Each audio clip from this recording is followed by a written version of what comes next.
کھلے آنکھ سلے پالا کہتے کہتے، کھلے آنکھ سلے پالا کہتے کہتے، کھلے آنکھ سلے پالا کہتے کہتے۔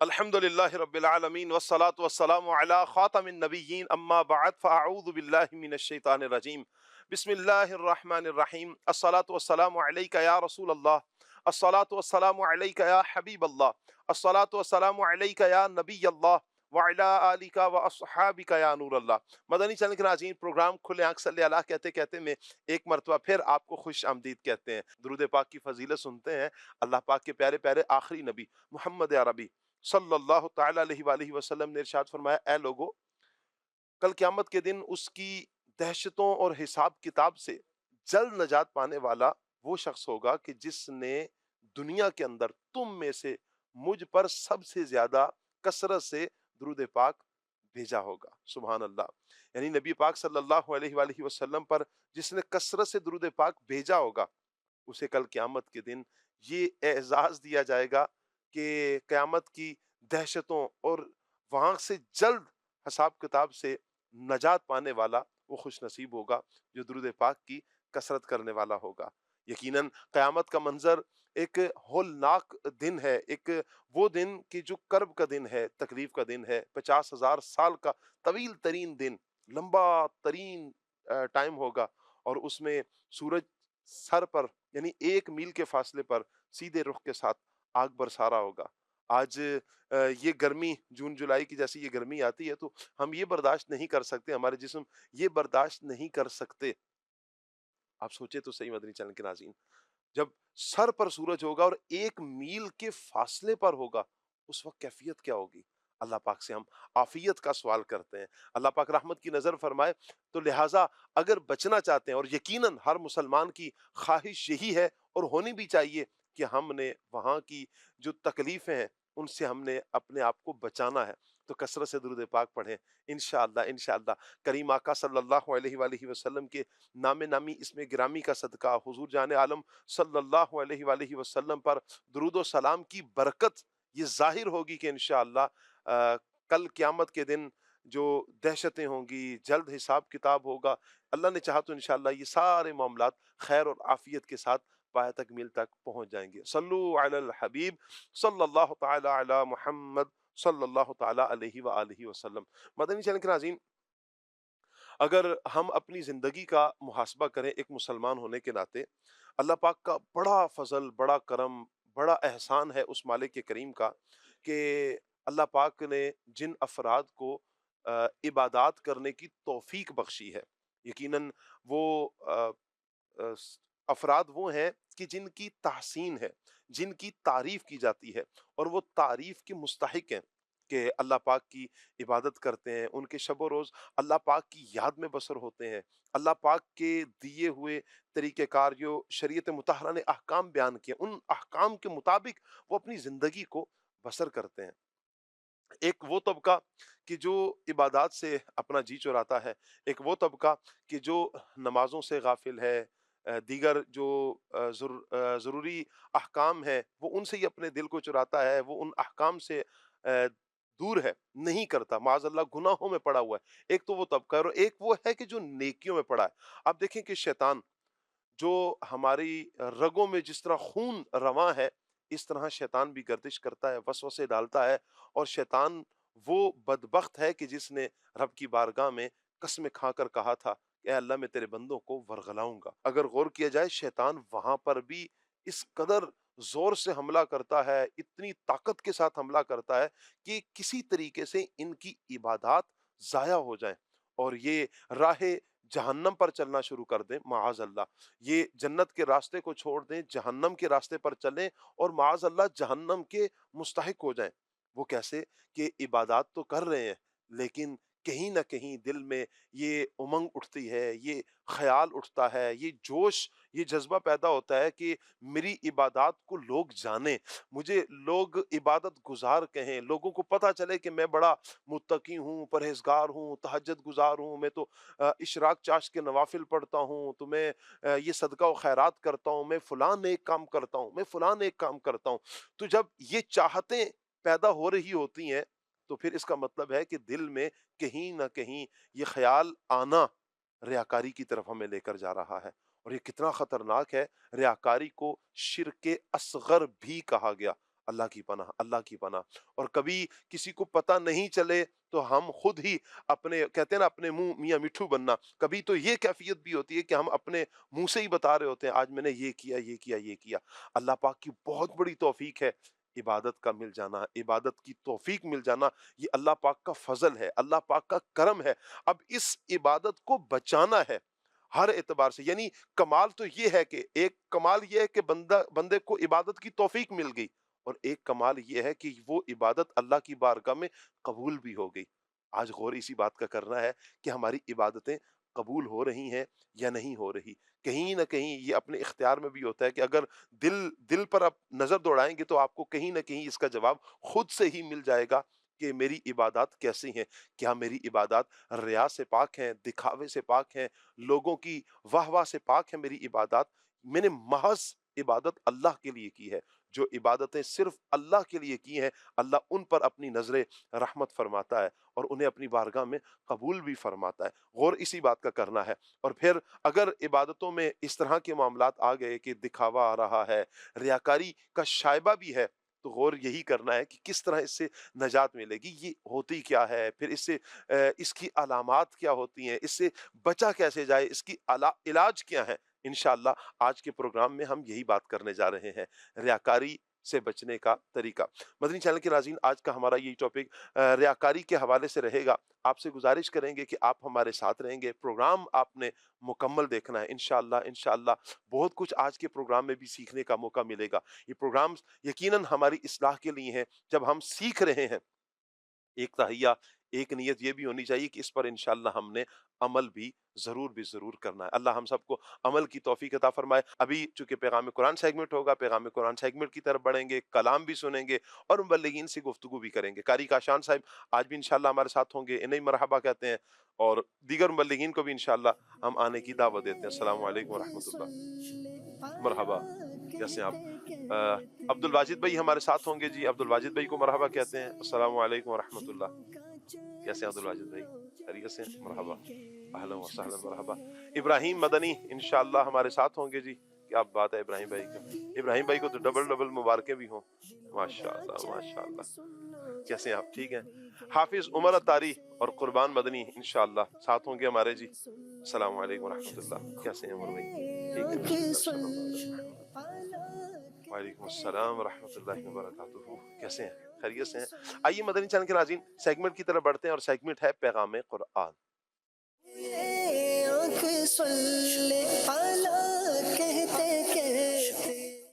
اعوذ باللہ من الشیطان الرجیم۔ اللہ کی پناہ مانگتا ہوں میں شیطان مردود سے۔ بسم اللہ الرحمن الرحیم۔ اللہ کے نام سے شروع جو نہایت مہربان رحمت والا ہے۔ وَاعْبُدُوا اللَّهَ وَلَا تُشْرِكُوا بِهِ شَيْئًا وَبِالْوَالِدَيْنِ إِحْسَانًا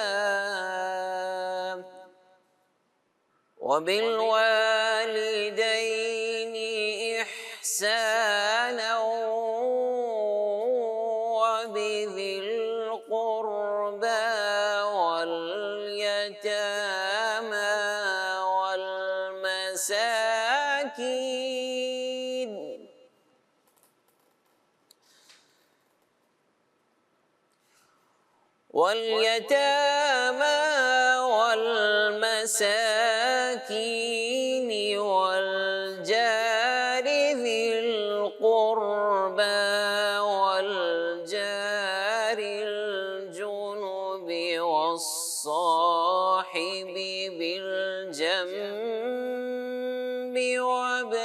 السبيل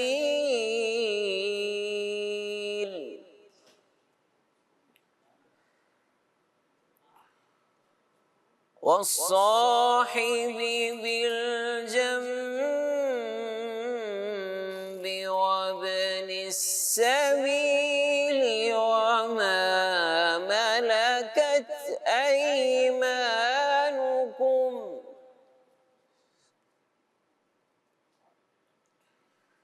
إن الله لا يحب من كان مختالا فخورا.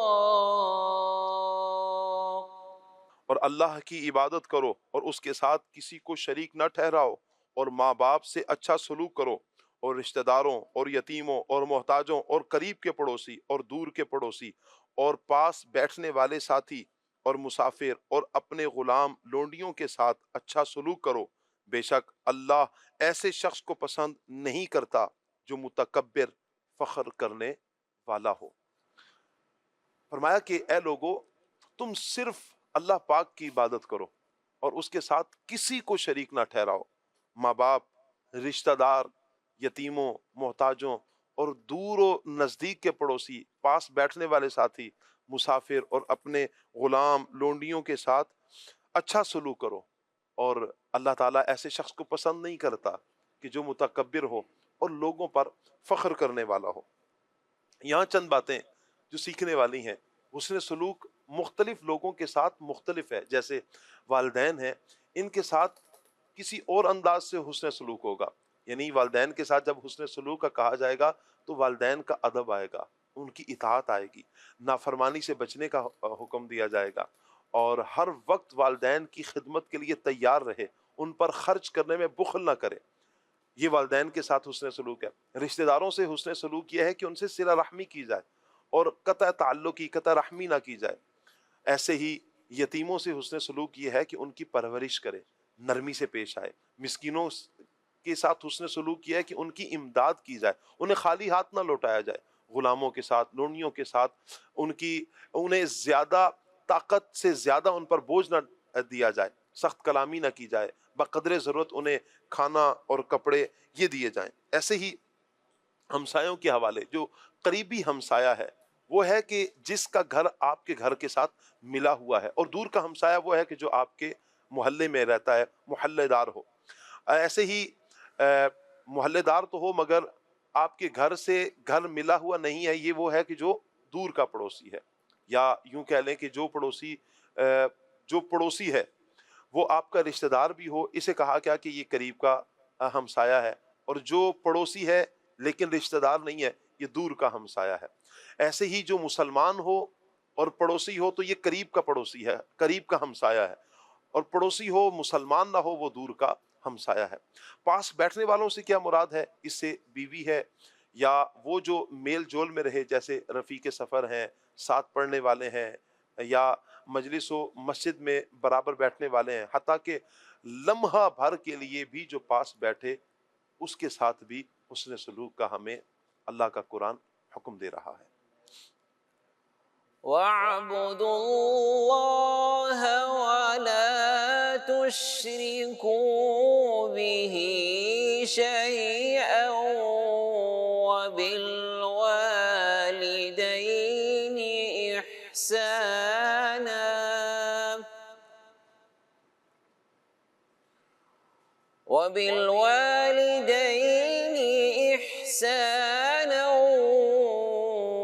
وَبِذِي الْقُرْبَى وَالْيَتَامَى وَالْمَسَاكِينِ وَالْجَارِ ذِي الْقُرْبَى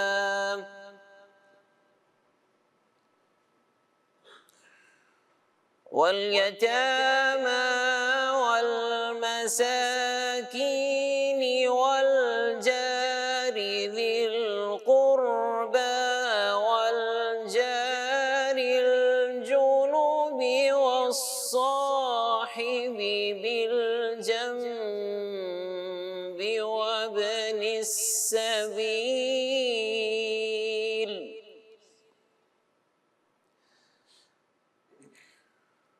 والصاحب بالجنب وابن السبيل وما ملكت أيمانكم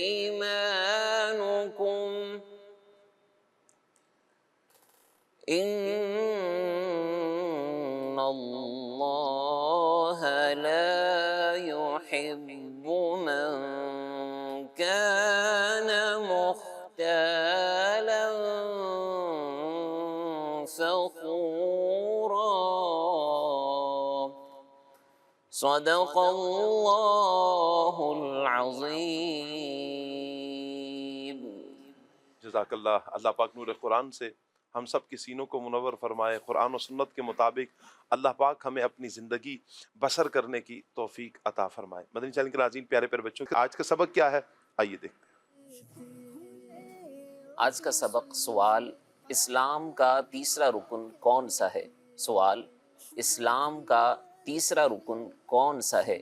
جواب، اسلام کا تیسرا رکن زکوٰۃ ادا کرنا ہے۔ جواب، اسلام کا تیسرا رکن زکوٰۃ ادا کرنا ہے۔ سبحان اللہ۔ اللہ پاک سب کو برکتوں سے مالا مال فرمائے اور علم دین سے اللہ پاک ہم سب کو آشنا فرمائے، علم دین حاصل کرنے کی توفیق عطا فرمائے، آمین آمین، بجاہ خاتم النبیین صلی اللہ علیہ وآلہ وسلم۔ آئیے مدنی چینل کے ناظرین، پیغام قرآن سیگمنٹ کے بعد ہم کلام کی طرف بڑھیں گے۔ دیکھتے ہیں عمر بھائی ہمیں کون سا کلام سنا رہے ہیں۔ جی عمر بھائی۔ صلو علی الحبیب صلی اللہ تعالی علی محمد صلی اللہ تعالی علیہ وسلم۔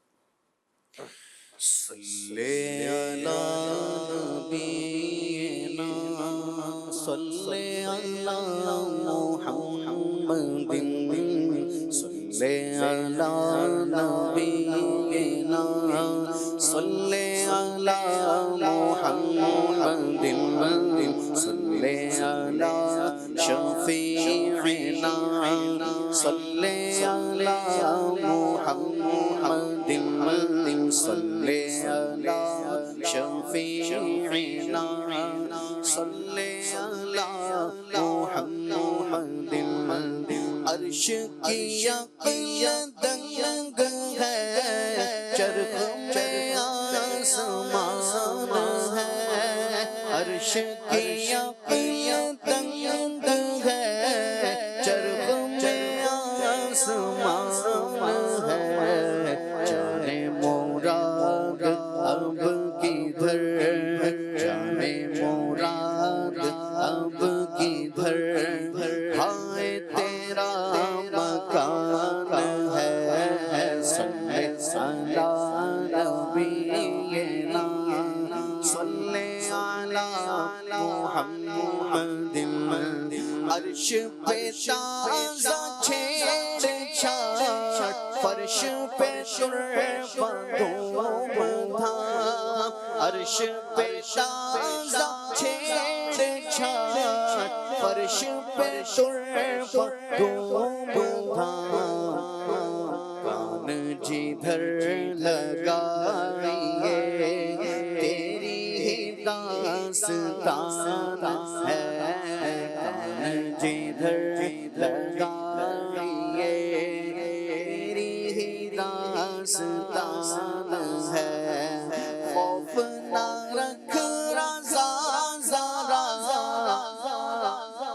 تو ہے عبد مصطفیٰ، خوف نہ رکھ رضا ذرا، تو ہے عبد مصطفیٰ، تیرے لیے امان ہے، تیرے لیے امان ہے، تیرے لیے امان ہے، تیرے لیے امان ہے، صلی علی نبینا صلی علی محمد۔ کیا مہکتے ہیں مہکنے والے،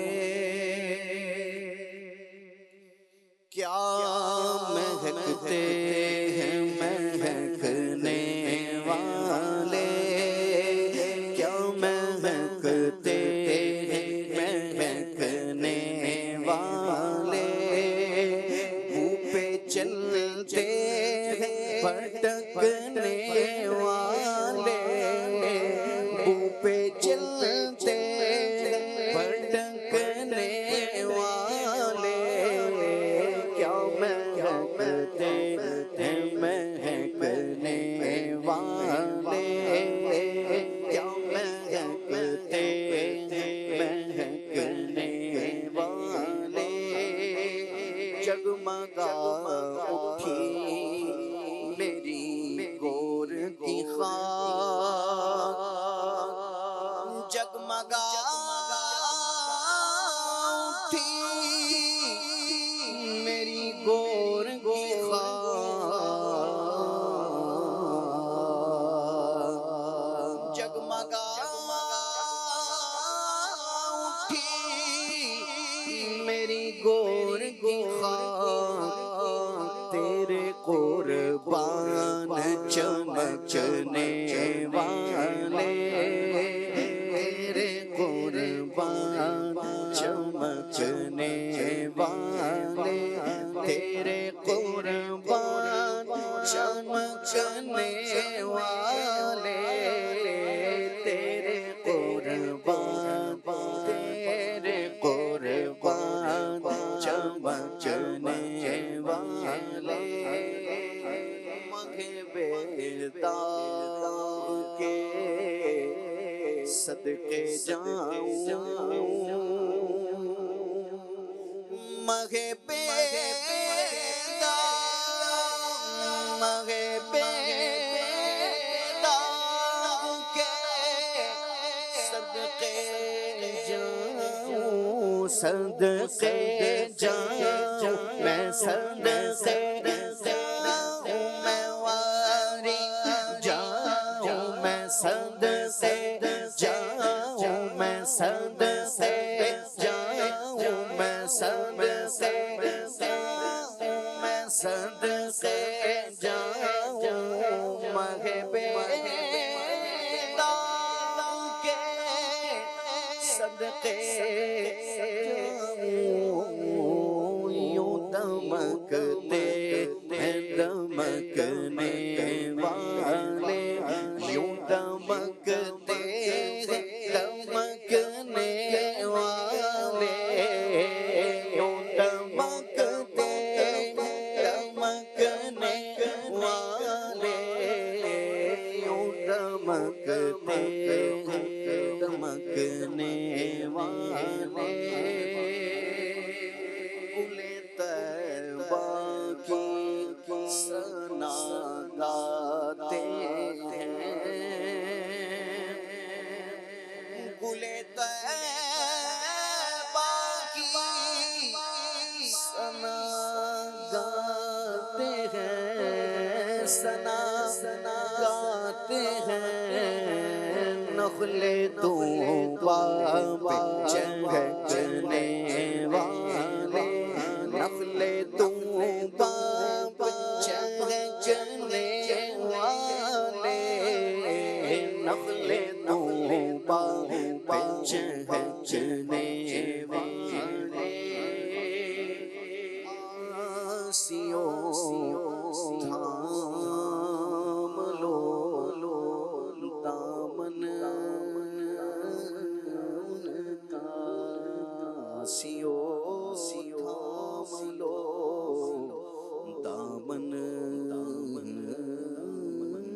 ان کا، آسیوں تھام لو دامن ان کا، دامن ان کا، دامن ان کا، دامن ان کا، آسیوں تھام لو دامن ان کا، وہ نہیں ہاتھ جھٹکنے والے، وہ نہیں ہاتھ جھٹکنے والے، وہ نہیں ہاتھ جھٹکنے والے، وہ نہیں ہاتھ جھٹکنے والے، وہ نہیں ہاتھ جھٹکنے والے، فقیروں بے نواؤ اپنی اپنی جھولیاں بھر لو، کیونکہ وہ نہیں ہاتھ جھٹکنے والے، وہ نہیں ہاتھ جھٹکنے والے، وہ نہیں ہاتھ جھٹکنے والے، دربار محمد ہے یہاں اپنوں کا کیا کہنا، یہاں سے ہاتھ خالی غیر بھی جایا نہیں کرتے، کیونکہ وہ نہیں ہاتھ جھٹکنے والے، وہ نہیں ہاتھ جھٹکنے والے، وہ نہیں ہاتھ جھٹکنے والے، وہ نہیں ہاتھ جھٹکنے والے۔ مصیبت زدو شاد ہو تم کہ ان سے نہیں دیکھی جاتی، مصیبت کسی کی وہ نہیں ہاتھ جھٹکنے والے۔ آسیوں تھا دامن ان کا، آسیوں تھام لو دامن ان کا، وہ نہیں ہاتھ جھٹکنے والے، وہ نہیں ہاتھ جھٹکنے والے، کیا مہکتے ہیں مہکنے والے، ارے یہ جلوہ گہے جانا ہے، ارے یہ جلوہ گہے جانا ہے، کچھ ادب بھی ہے پھڑکنے والے، کچھ ادب بھی ہے پھڑکنے والے، کچھ ادب بھی ہے پھڑکنے والے۔ سنیوں سے مدد مانگے جاؤ، سنیوں سے مدد مانگے جاؤ، پڑے بکتے رہے بکنے والے، پڑے بکتے رہے بکنے والے، پڑے بکتے رہے بکنے والے۔ کف دریائے کرم میں ہے رضا،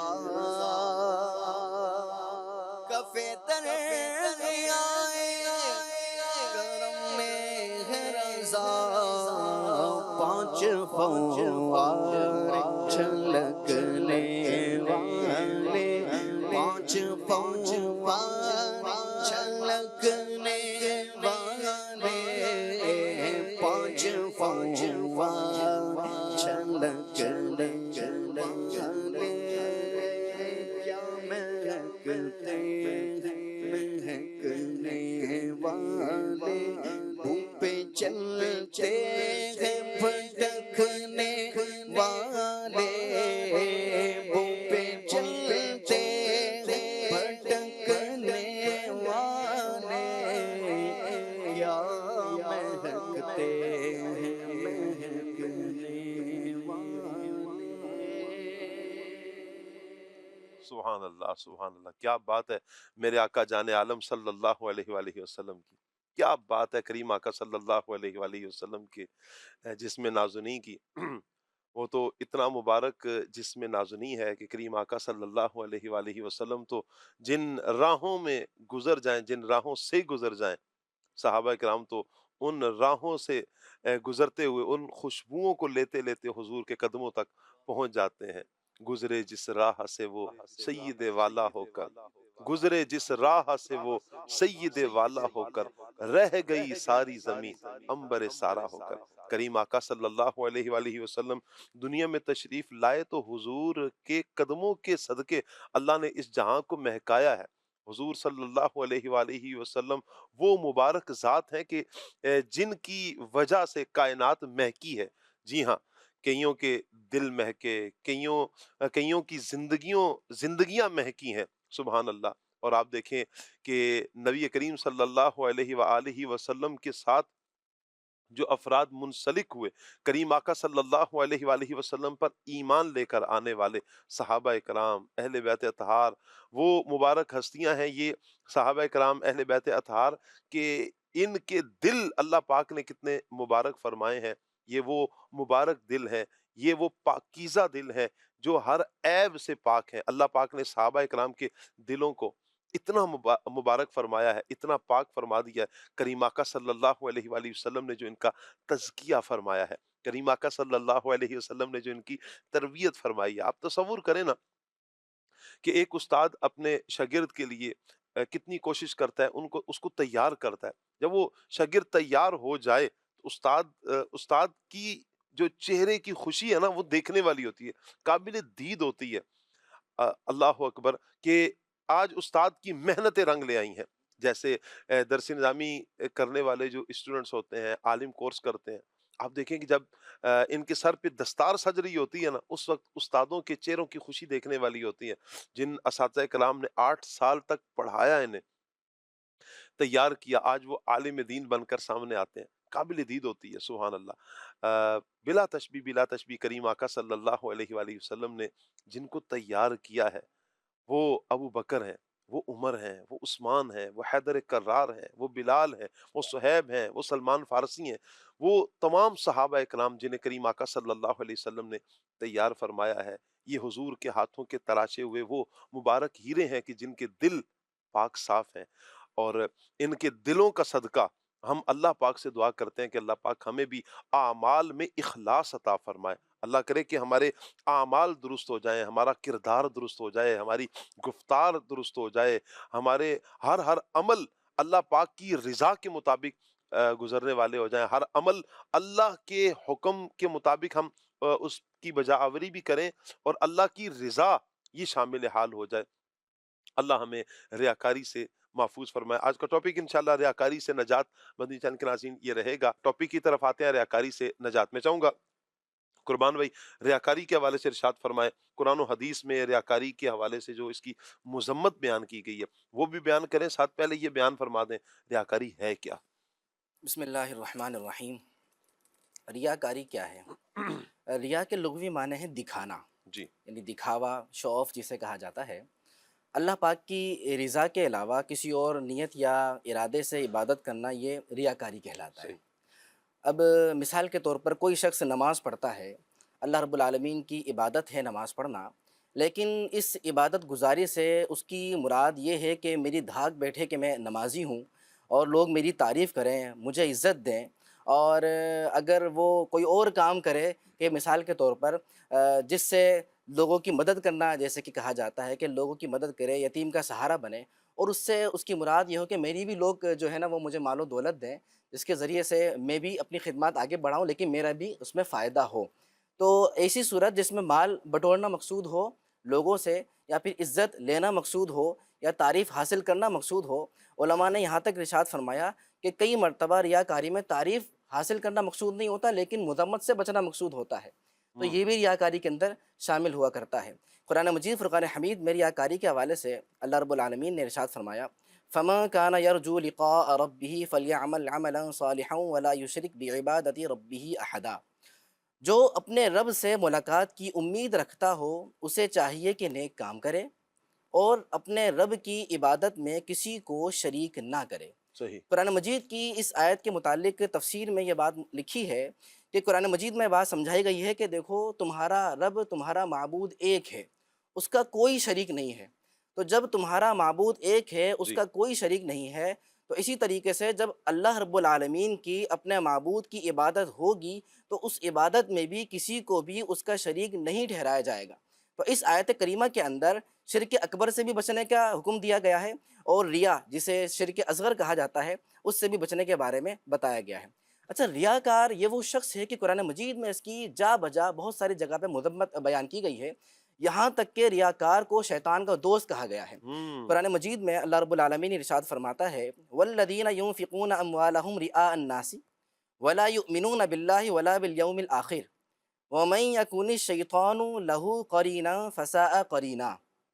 ترجمہ، اور وہ لوگ جو اپنے مال لوگوں کے دکھاوے کے لیے خرچ کرتے ہیں، جی نہ اللہ پر ایمان لاتے ہیں اور نہ آخرت کے دن پر، تو ان کے لیے شدید وعید ہے۔ صحیح۔ اور جس کا ساتھی شیطان بن جائے تو ہائے ہائے، کتنا برا ساتھی ہو گیا۔ اللہ اکبر۔ ریاکاری کرنے والا یہ شیطان کا دوست ہو گیا ہے۔ ہوں، علماء کرام نے اس آیت کریمہ کے تحت ارشاد فرمایا کہ اس آیت سے ان لوگوں کو عبرت حاصل کرنی چاہیے ہوں، کہ جہاں مال خرچ کرنے کی باری آئے تو مال تو وہ بہت خرچ کرتے ہیں، جی، صدقہ و خیرات کی باری آئے تو صدقہ و خیرات بھی بہت کیا کرتے ہیں، لیکن اس کے ساتھ ساتھ ان کی نیت اللہ کی رضا نہیں ہوتی، جی، ان کا مقصود اللہ رب العالمین کی خوشی طلب کرنا نہیں ہوتا، اللہ بلکہ اکبر۔ اس کے ساتھ وہ یہ شرط لگا دیا کرتے ہیں کہ جی یہ جو ہم مال و دولت دے رہے ہیں، کسی کی مدد کر رہے ہیں، کسی کی کہیں خدمت کر رہے ہیں، تو اس کے ذریعے سے ہمیں عزت مل جائے۔ وہ کس طریقے سے؟ یا تو اخبار میں ہماری کوئی خبر وغیرہ شائع ہو جائے، یا سوشل میڈیا پر ہماری کوئی پوسٹ وغیرہ بن جائے، یا پھر جو ہے وہ کوئی پوسٹر وغیرہ لگ جائے، یعنی ہماری واہ واہ ہو جائے، لوگ جی، ہمارے اس کام کو اپریشیٹ کریں۔ اسی طریقے سے علماء نے ارشاد فرمایا کہ شادی بیاہ یا دیگر تقریبات وغیرہ میں جو فضول رسومات ہوتی ہیں، ان میں جو فضول خرچ کیا جاتا ہے، اس آیت کریمہ میں اس سے بھی منع کیا گیا ہے کہ جو فضول خرچ کرنا ہے اس سے بچنا بھی یہ بہت زیادہ ضروری ہے۔ حضرت محمود بن لبید رضی اللہ تعالیٰ عنہ صحابی رسول ہیں، یہ ارشاد فرماتے ہیں کہ رسول اللہ صلی اللہ علیہ وآلہ وسلم نے ارشاد فرمایا، مجھے تم پر سب سے زیادہ شرک اصغر یعنی دکھاوے میں مبتلا ہونے کا خوف ہے۔ اللہ اکبر، اللہ اللہ تعالیٰ اکبر۔ قیامت کے دن کچھ لوگوں کو ان کے حساب کے وقت ارشاد فرمائے گا کہ ان لوگوں کے پاس جاؤ جن کے لیے دنیا میں تم دکھاوا کیا کرتے ہائے تھے، ہائے ہائے، اور دیکھو کہ کیا تم ان کے پاس کوئی جزا پاتے ہو، ان کے پاس کوئی ریوارڈ پاتے ہو۔ آپ دیکھیں کہ کیسا قسم پرسی کا عالم ہوگا نا، کہ دنیا میں مشقتیں کی، اسٹرگل کی، اور اتنی ڈیفیکلٹیز جو ہیں وہ صحیح ان کو فیس کیا، اور اس کے بعد جب قیامت کے دن ریوارڈ لینا ہے تو اللہ رب العالمین کی طرف سے کیا کہا جا رہا ہے، کیا ارشاد فرمایا جا رہا ہے کہ یہ اس کو، آج ان سے جزا لو۔ ہاں، اس سے جزا لو جس کے لیے ہائے کیا ہائے، تھا۔ اب سب برباد ہو گیا، ختم ہو گیا، بندہ جائے تو جائے گا کہاں؟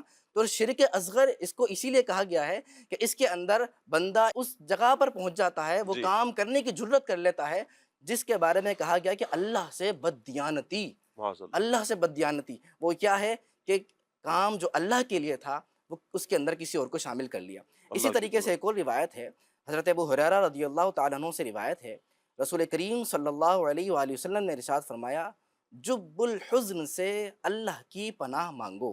جی، تو صحابہ کرام نے عرض کیا، یا رسول اللہ صلی اللہ علیہ وآلہ وسلم، یہ جب الحزن کیا ہے؟ جی، ارشاد فرمایا، یہ جہنم کی ایک وادی ہے، اور یہ جہنم کی ایسی وادی ہے جس سے جہنم بھی روزانہ 100 مرتبہ پناہ مانگتی ہے۔ ہائے ہائے ہائے، یعنی اس وادی کی اس کی ہیبت کا اندازہ لگایا جا سکتا ہے کہ جہنم ایک مرتبہ نہیں، 2 مرتبہ نہیں، 100 مرتبہ روزانہ پناہ مانگ رہی ہے۔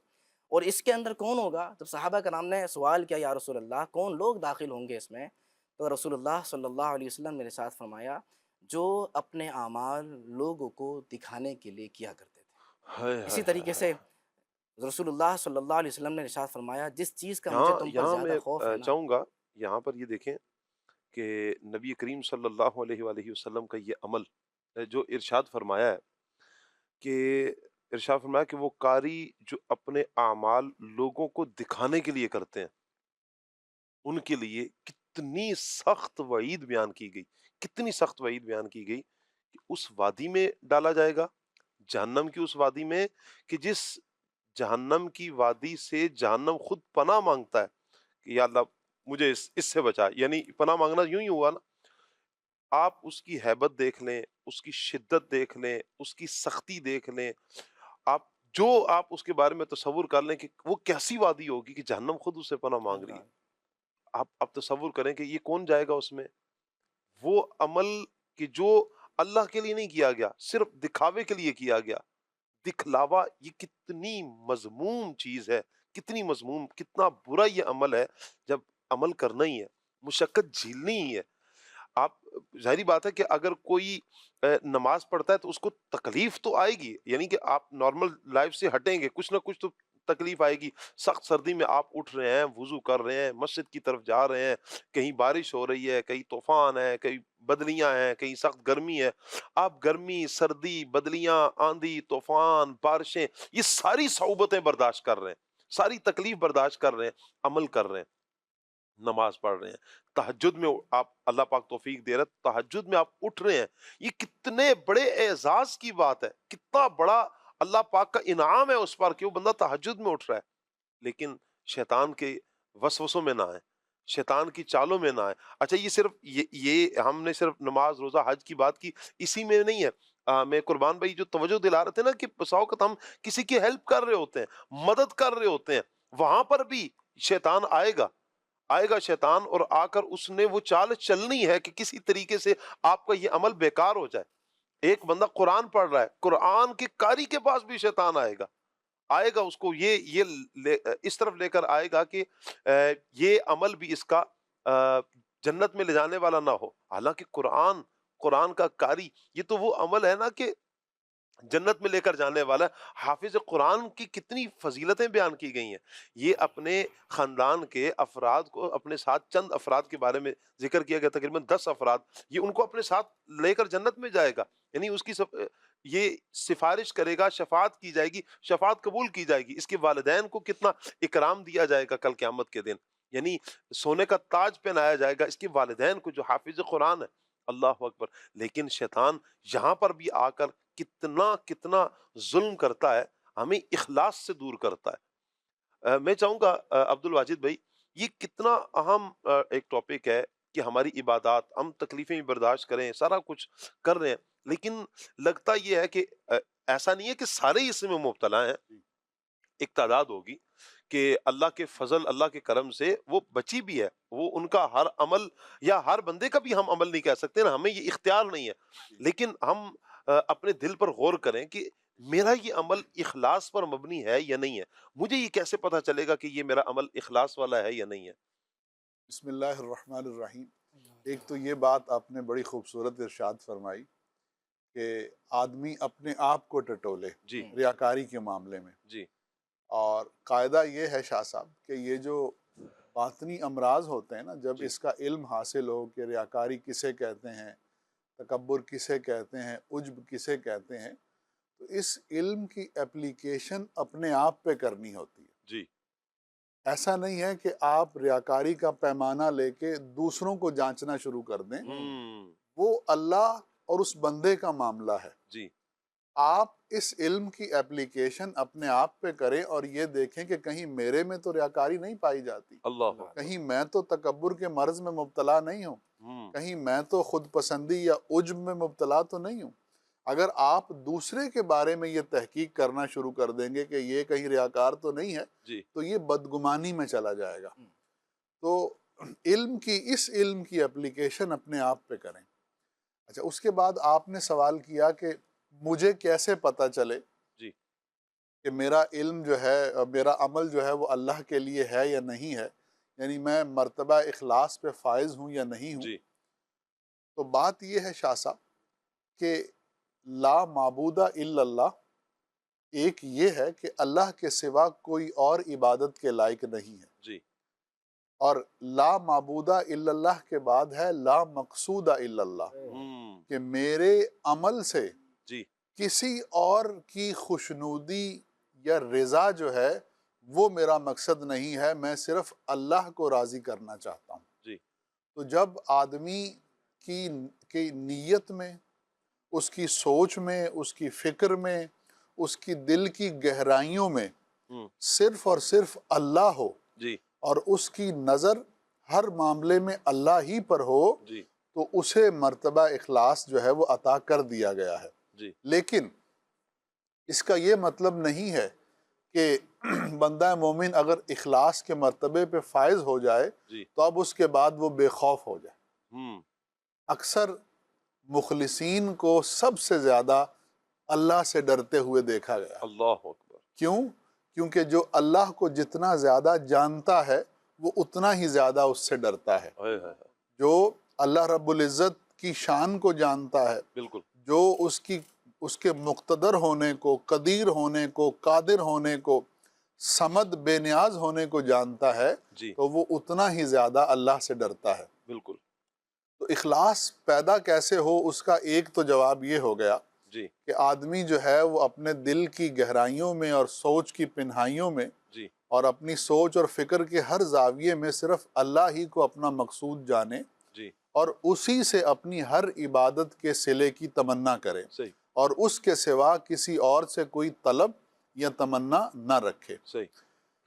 اس کے بعد اگر ہم اخلاص کی تعریف دیکھیں، بزرگوں نے مختلف تعریفیں کی ہیں، جیسے ایک ہے کہ الاخلاص تصفیۃ الاعمال من المقدرات، کہ عمل کو تمام قسم کی آلودگیوں سے پاک کر دیا جائے۔ کیا بات، اب وہ آلودگیاں مختلف ہوتی ہیں، ایک ہے جس کو خود پسندی کہتے ہیں، کہ آدمی عمل کرے اور خوش ہو رہا ہو، اپنے آپ پہ ناز کر رہا ہو، یہ خود پسندی ہے، اس آلودگی سے بھی عمل پاک ہو۔ یہ اس کو مزید تھوڑا سا مزید وضاحت کریں کہ عمل یعنی کیا، وہ خوشی تو ہوگی نا جی کہ بھائی میں نے یہ عمل کیا ہے، جی، لیکن یہ اس طرف کیسے چلا جائے گا؟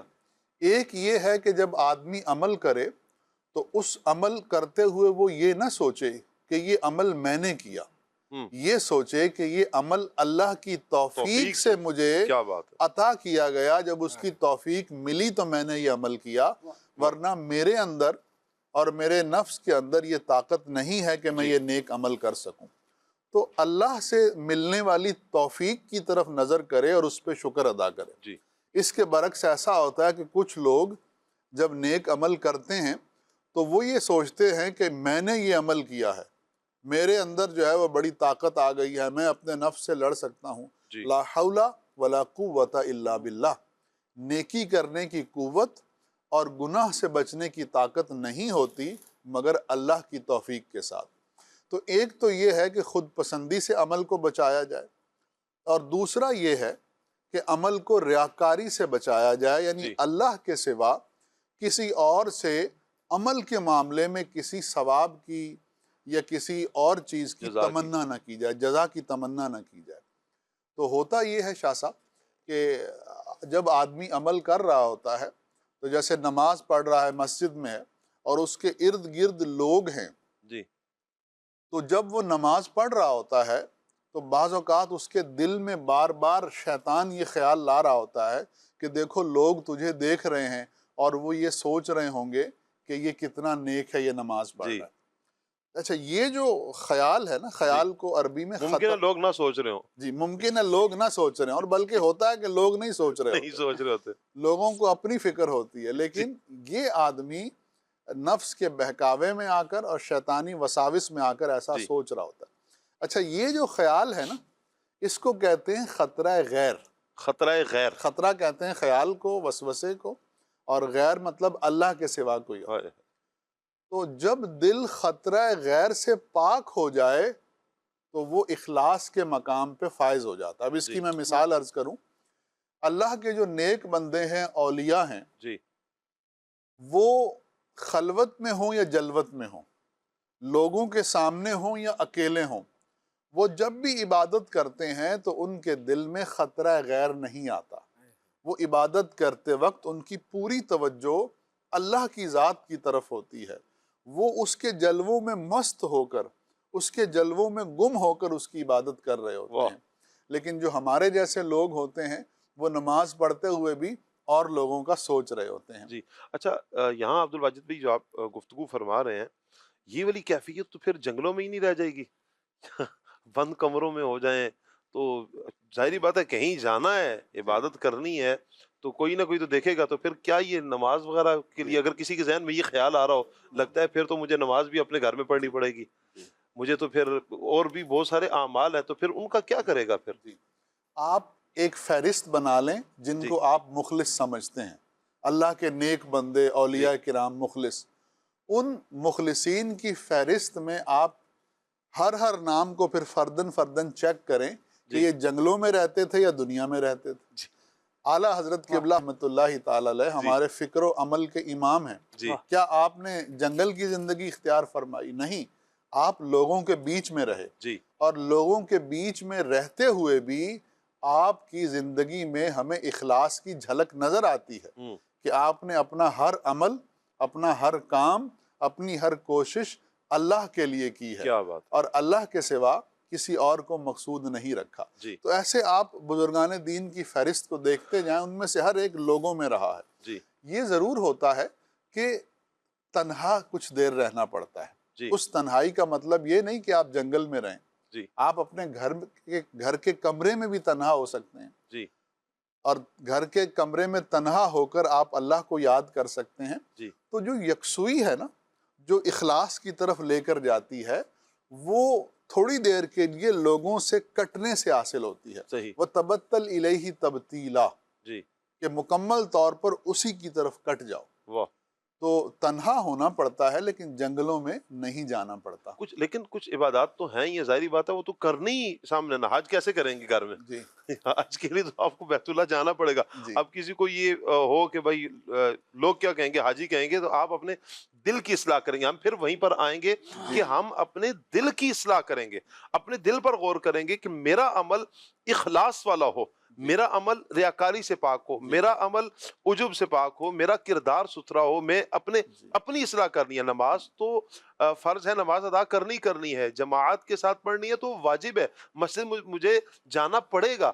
اب اچھا زکوٰۃ دینی ہے یا کوئی بھی عمل کرنا ہے، کچھ ایسے اعمال ہیں جو لوگوں کے سامنے ہی کیے جائیں گے، وہاں پر ہم اپنے دل کی اصلاح کریں گے۔ اچھا اب آئیں گے کچھ اعمال وہ ہیں کہ جو لوگوں کے سامنے نہیں۔ تہجد ہے، آپ ایک تو یہ کہ مسجد میں بھی جا کر آپ پڑھتے ہیں، گھر میں بھی آپ ادا کرتے ہیں، اور حکم تو ویسے یہی ہے کہ گھر کو قبرستان نہ بنایا جائے۔ یعنی علماء فرماتے ہیں اس کا مطلب یہ ہے کہ آپ گھر میں بھی کچھ نہ کچھ نوافل پڑھیں، نماز کچھ نہ کچھ گھر میں پڑھیں، یعنی نوافل وغیرہ آپ اپنے گھر میں پڑھیں گے۔ تو آپ یہ جو عمل کریں گے، آپ نے جو عمل تنہائی میں کیا ہے نا، یہ تنہائی میں عمل جو کیا ہے، آپ نے کوئی صدقہ کیا، چھپ کر صدقہ کیا، اسی پر تو بشارت ہے کتنی پیاری۔ فرمایا نا کہ جو دائیں ہاتھ سے صدقہ کرے اور بائیں ہاتھ کو بھی خبر نہ ہو، کل قیامت کے دن اللہ پاک اسے اپنے عرش کا سایہ عطا فرمائے گا۔ یہ اعزاز کب ملے گا؟ کہ جب یہ عمل واقعتاً اللہ کی رضا کے لیے ہوگا، صرف اس میں اللہ پاک کی رضا ہوگی اور کسی کا عمل دخل نہیں ہوگا۔ جی حضور، یعنی تھوڑی سی کنفیوژن لوگوں کو شاید ہو جاتی ہے کہ اکیلے ہوں تو ہی اخلاص حاصل ہوگا، لوگوں میں تو ایسا نہیں۔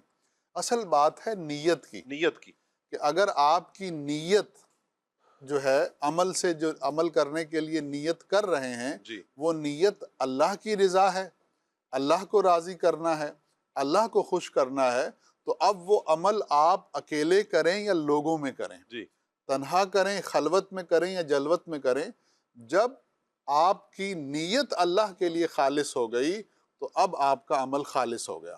تو یہ ہے نیت کی بات۔ اس کے بعد یہ ہے کہ بالکل کچھ اعمال ایسے ہیں کہ جن اعمال کا لوگوں کے سامنے کرنا ضروری ہوتا ہے، جیسے جماعت ہے، حج ہے، تو یہ عمل کرتے وقت بھی اگر اللہ کی رضا مقصود ہے، خوشنودی مقصود ہے، تو پھر یہ شمار کیا جائے گا کہ آپ یہ عمل اخلاص کے لیے کر رہے ہیں۔ تو بزرگان دین اس چیز کا بہت خیال رکھتے تھے کہ جو عمل بھی کریں وہ اللہ کی رضا کے لیے کریں، اللہ کو خوش کرنے کے لیے کریں۔ اچھا کسی کے لیے کوئی اجازت ہے کہ وہ کوئی عمل کوئی اپنا عمل کوئی بیان کر دے؟ مثال کے طور پر کوئی نیک عمل ہے، مثال کے طور پر درود پاک پڑھنے کا ہی ہے، یہ کثرت سے درود پاک پڑھتے ہیں، 1000 مرتبہ درود پاک پڑھتے ہیں، تو یہ کسی کے لیے کوئی اجازت ہوگی بیان کرنے کی؟ جیسے مقتداء ہیں، مرشد ہیں۔ جی میں عرض کرتا ہوں، بات یہ ہے کہ کچھ کام ایسے ہوتے ہیں کہ جس کی مخصوص لوگوں کو اجازت ہوتی ہے، صحیح، اور وہی لوگ وہ کام کر سکتے ہیں، یہ ہر کسی کو نہیں ہوگی، ہر ایک کو نہیں ہوتی۔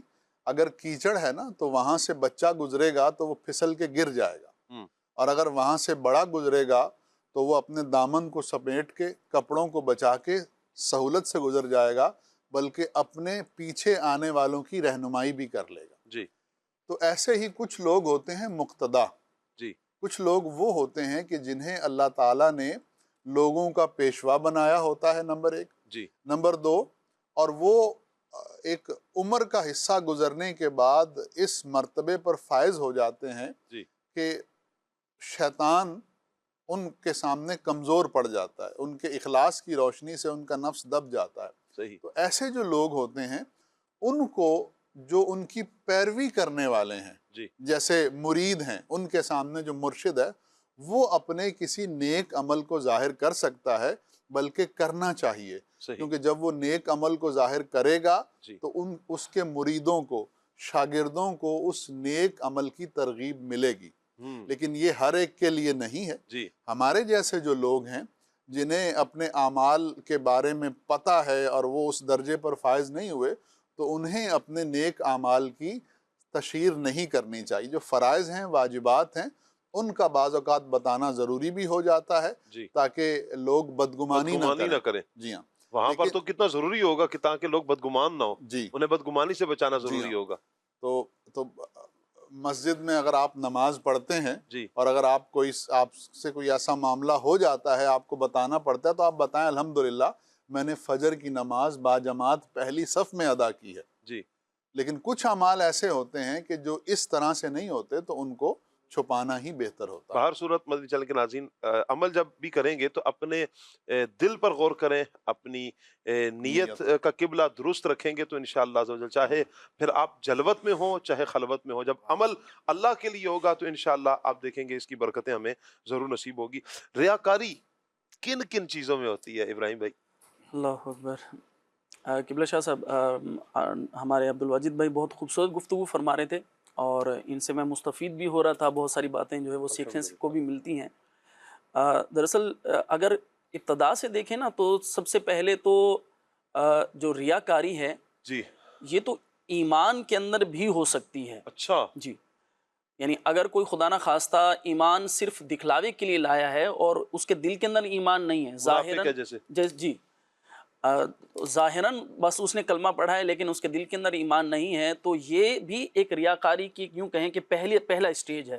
تو یہ تو کفر سے متعلق ہے. یہ اگر کوئی ظاہراً کسی نے کلمہ پڑھا اور اس کے دل کے اندر ایمان نہیں ہے تو پھر تو وہ دائرہ اسلام کے اندر داخل ہی نہیں ہوا. اب ظاہراً وہ چاہے نیک اعمال کرتا رہے یا اپنے آپ کو مسلمان کہتا رہے، لیکن اگر دلی طور پر اس نے اسلام قبول نہیں کیا، اب اس کے اندر ڈیٹیل ہے، یہ منافق اعتقادی کہلاتا ہے اور اس کی ایک پوری تفصیل ہے.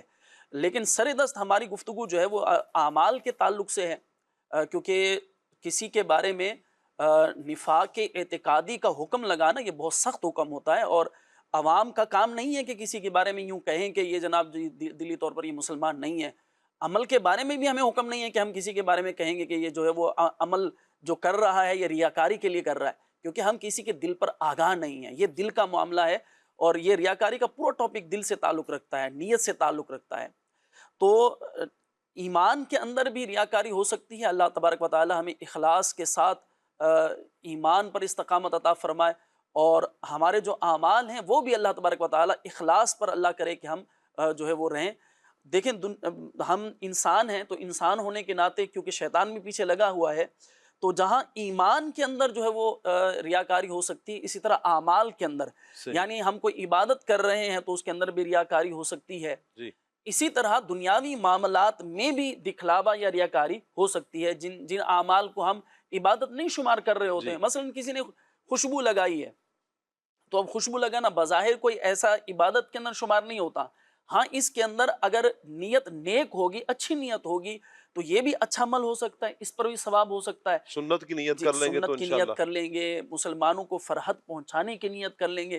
اب دیکھیں یہاں مسلمانوں کو فرحت پہنچانے کی نیت بظاہر یہ ہے کہ ہم لوگوں کے لیے کر رہے ہیں، لیکن یہ حقیقت میں لوگوں کے لیے نہیں ہے.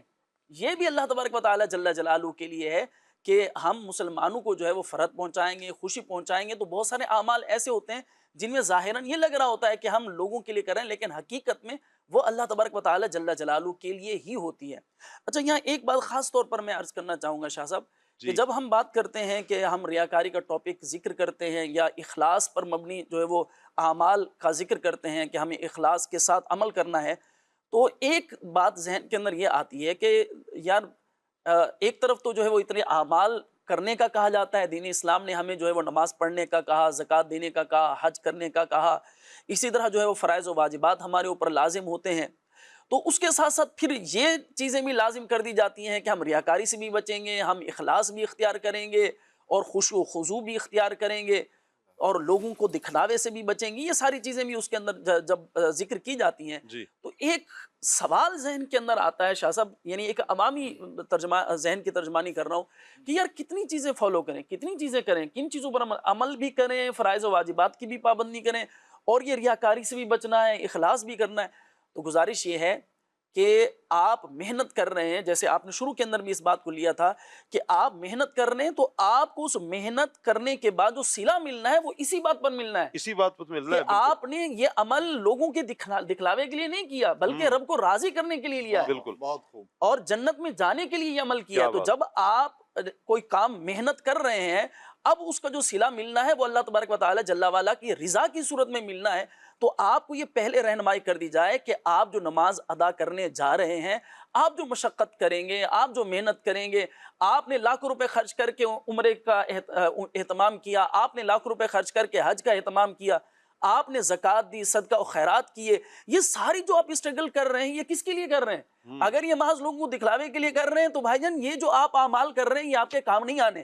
ہاں اگر اس میں رب تبارک و تعالی جل وعلا کی رضا ہے تو پھر انشاءاللہ اللہ تبارک و تعالی کی رضا اور خوشنودی بھی ملے گی، اس پر اجر اور ثواب بھی ملے گا، اور انشاءاللہ اس اجر و ثواب کے بدلے میں اللہ تبارک و تعالی جنت کی نعمتیں بھی عطا فرمائے گا۔ واہ واہ، تو یہ سب سے پہلے سیکھنے کی چیز ہے کہ ہم جو بھی عمل کریں گے وہ اپنے پاک پروردگار جل وعلا کو راضی کرنے کے لیے کریں گے۔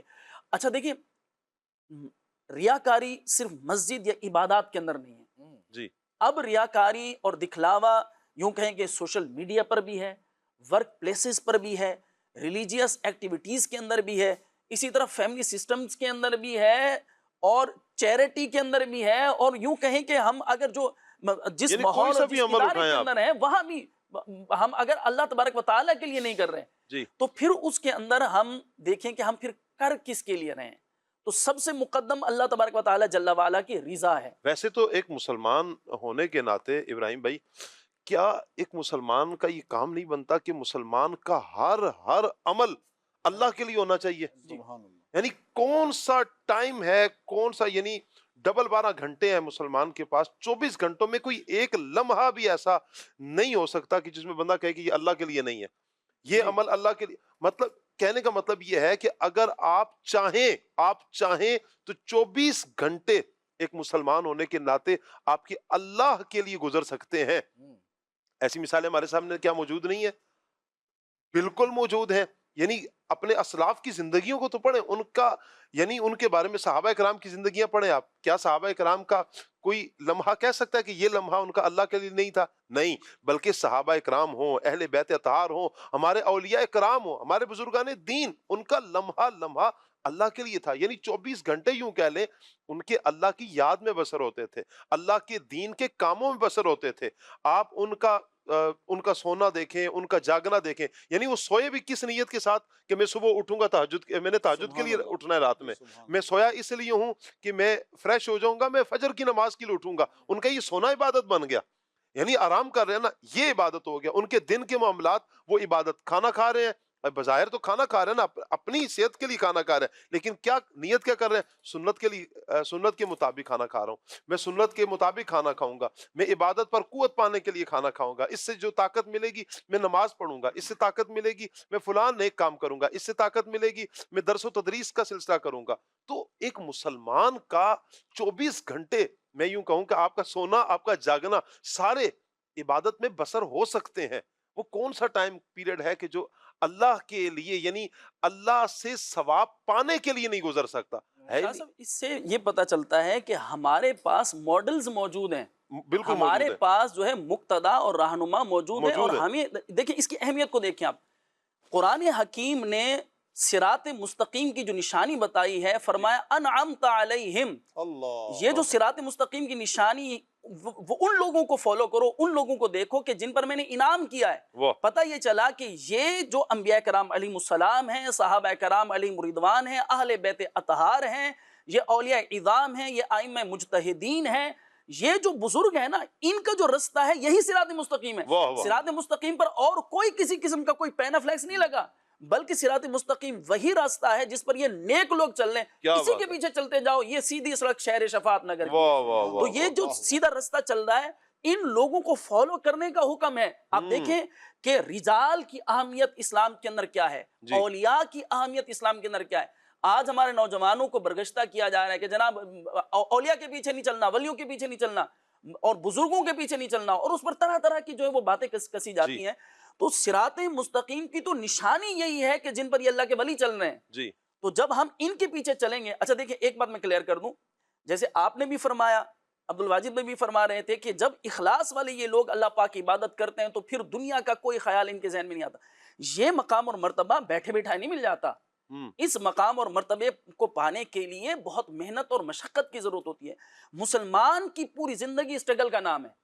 مسلمان جب بھی عبادت کے لیے کھڑا ہوتا ہے شیطان کے وساوس آتے ہیں. اب ایسا نہیں ہے کہ ہم کہیں گے ہم اب جو ہے وہ اللہ اکبر کہیں اور فوراً ہی ہم دنیا کے سارے خیالات ذہن سے نکل جائیں, شیطان کا کوئی وسوسہ ہمارے دل میں نہ آئے. رب چاہے تو یقیناً ہو سکتا ہے, لیکن وساوس سب کو آتے ہیں. اللہ شیطان سب کے پیچھے پڑتا ہے. آپ یہ دیکھیں کہ نبی کریم علیہ افضل الصلاۃ والتسلیم کے جو ہے وہ یوں کہیں کہ ایک شیطان پیدا تھا نا, لیکن وہ نبی پاک علیہ الصلوۃ والسلام پر ایمان لے آیا. یہ حضور کی خصوصیت ہے. لیکن شیطان سب کے ساتھ, حمزہ جسے کہا جاتا ہے, تو ہر بندے کے ساتھ شیطان اور نفس ضرور لگا ہوا ہے. تو ایسا نہیں وہ کسی بزرگ کے پاس کوئی گیا نا, اس نے کہا کہ حضور وہ مجھے وساوس بہت زیادہ آتے ہیں, تو انہوں نے فرمایا کوئی بات نہیں, ڈاکو ادھر آتا ہے جہاں مال ہو اور شیطان ادھر آتا ہے جہاں ایمان ہو. تو تمہارے پاس اخلاص ہے, تمہارے پاس ایمان ہے, تو یہ ڈاکہ مارنے کے لیے شیطان آ رہا ہے. میں پچھلے دنوں ابراہیم بھائی, عبد الواجد بھائی, قربان بھائی ہیں ہمارے ساتھ, عمر بھائی, ایک نوجوان سے ملا میں. وہ ہیں کراچی کے ہی ہیں لیکن بیرون ملک کسی ملک میں ہوتے ہیں, عرب امارات کی طرف.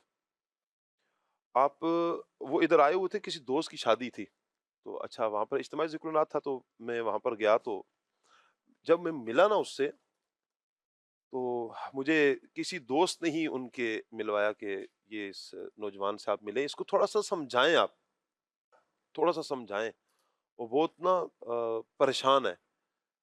اچھا میں نے جب بات کی تو اس نے مجھے بتایا میرا کتنا وزن گر چکا ہے, میرا وزن گر چکا ہے, میری جاب جا چکی ہے. اچھا میں بیماریوں کا شکار ہو چکا ہوں, میں 2-3 ماہ سے ہاسپٹل میں ایڈمٹ رہا ہوں باقاعدہ. وجہ کیا بنی؟ کہا وسوسے. اتنے وسوسے, کہا کہ مجھے اتنی ٹینشن ہوگی کہ اب وہ میرے سامنے بات بھی کر رہا ہے تو یوں کانپ رہا ہے, موٹے موٹے آنسوؤں کے ساتھ وہ رو رہا ہے, کہہ رہا مجھے ڈر لگتا ہے, مجھے اپنے ایمان کی فکر. اچھا کہیں تو جب اس نے یہ جملے کہے نا, تو مجھے اس پہ بڑا رحم بھی آ رہا تھا کہ, اور بڑا اچھا بھی لگ رہا تھا کہ اسے اپنے ایمان کی فکر کس قدر زیادہ ہے. لیکن وہ وسوسوں کو اتنا اس نے لے لیا. پھر میں نے اس کو چند باتیں عرض بھی کی, پھر سمجھایا بھی. پھر میں نے تعویذات عطاریہ کی طرف جانے کا بھی اس کو مشورہ دیا کہ آپ دعوت اسلامی کے کسی بھی بستے پر جائیں, وہاں سے روحانی علاج بھی آپ اپنا کروائیں. کہ یہ جو جملہ آپ نے ارشاد فرمایا نا بزرگوں کا, یہ بہت پیارا جملہ ہے, بہت پیارا جملہ ہے سمجھنے کے لیے, کہ ڈاکو وہاں پر آتا ہے جہاں پر مال ہو, اور شیطان وہاں پر آتا ہے جہاں پر ایمان ہو. تو یہ ایمان کو برباد کرنے کے لیے شیطان حملے کرتا ہے, شیطان حملے کرتا ہے, آخری سانس تک حملے کرتا ہے. یعنی بندے کا آخری سانس ہوتا ہے اس وقت تک شیطان حملے کرتا ہے. کہ شیطان کے بارے میں یہاں تک فرمایا گیا نا کہ یہ کس طرح ایمان برباد کرنے کی کوشش کرتا ہے, کہ جب بندہ آخری وقت میں ہوتا ہے نا, تو بسا اوقات اس عالم میں یہ آئے گا, فوت شدگان کی صورت میں آئے گا. کسی کی ماں نہیں ہے تو ماں کی صورت میں آ کے سرانے پر بیٹھے گا, اور آ کر کہے گا کہ میں تمہاری ماں ہوں. احسان جتلائے گا, احسان یاد کروائے گا, میں نے تمہیں 9 ماہ تک اپنے پیٹ میں رکھا, میں نے تمہیں پالا, میں نے تمہاری تکلیفیں برداشت کی, یہ کیا. تو معاذ اللہ اب وہ کہے گا کہ میں مسلمان ہو کے تمہیں برباد ہوگی, لہٰذا تم ایسا کرو کہ فلاں مذہب اختیار کر لو. استغفر اللہ. یعنی اس عالم میں آپ دیکھیں کہ کیفیت کیا ہے, کیفیت کیا ہے, کہ ایک طرف روح نکل رہی ہے, موت سر پر ہے, اور نزع کی کیفیت ہے. عام طور پر بھی جسم میں درد ہونا تو بندہ فیصلہ نہیں لے سکتا. 2 وقتوں میں کہا نا کہ فیصلہ نہیں کرو, کوئی بھی ایک دم فیصلہ نہ کرو. بہت زیادہ آپ خوش ہوں اس وقت فیصلہ نہ کریں, اور غم کی کیفیت میں ہو, بہت زیادہ غم کی کیفیت میں آپ فیصلہ نہ کریں. تکلیف کی کیفیت میں بھی بندہ فیصلہ نہیں کرتا, فیصلہ اسے صحیح نہیں ہو سکے گا, وہ کہے گا جان چھڑائے گا. اچھا یہ کر لو نا, آپ تھوڑی سی ٹینشن میں, آپ کوئی آ کے کہے گا حضور یہ سائن کر لو, پڑھے بغیر بھی آپ کہیں گے یار دیکھ لو نا اس کو, چھوڑو نا. تو یوں ہوتا ہے, بندہ جان چھڑا رہا ہوتا ہے. وہ اگر نزع کی کیفیات کو پڑھا جائے تو فرمایا کہ موت کا ایک جھٹکا تلوار کے 1000 وار سے زیادہ سخت ہے. یعنی 1000 مرتبہ جسم کاٹا جائے نا, اس سے بھی زیادہ سخت ہے موت کا ایک جھٹکا. اور اس عالم میں شیطان آ کر کہہ رہا ہے کہ میں مسلمان ہو کے برباد ہوگی, اور ماں کے روپ میں تم فلاں مذہب اختیار کرو.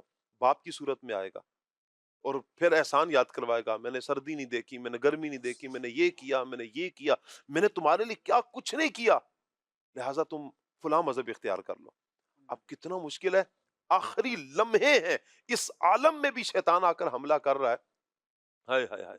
وہ بزرگوں کا بھی واقعہ ہے نا کہ جس وقت شیطان ان کے پاس آیا تھا اور آ کر پوچھ رہا تھا ان سے، ان کے مطابق گفتگو کر رہا تھا کہ اللہ پاک کے ایک ہونے پہ مجھے دلیل دیں آپ.